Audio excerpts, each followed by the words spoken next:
But come back here after we've all left and stand back there by yourself.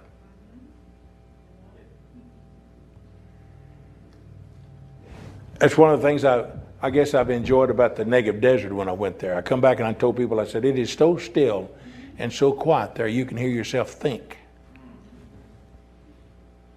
Now, a lot of people think out loud without thinking.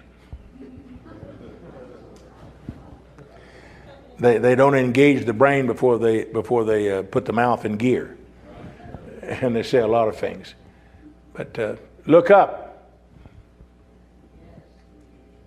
There's signs everywhere. Yes, sir. Our redemption draweth nigh. Amen. Glad to know the Lord. And to have the hope and the promise that we do. Yes. That regardless of what comes upon this earth, He has provided a way of escape for us. Let's stand and sing I Love Him this morning. I love Him. I love Him because He first loved me and purchased my salvation on Calvary's tree. Yes, I love Him. Think about it.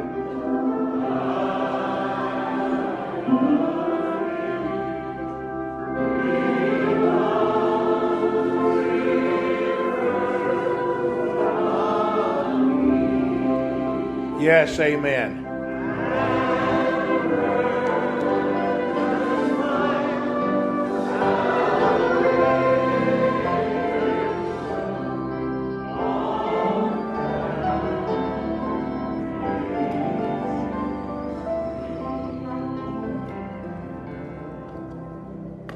You appreciate the Lord?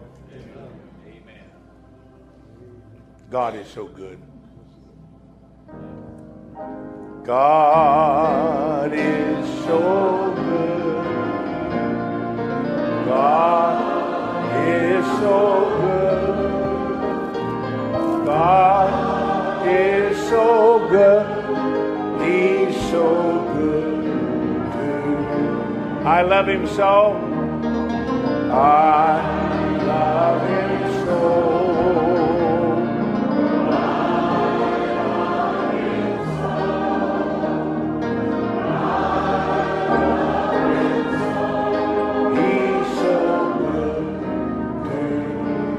Yes, God is so good. God is so good.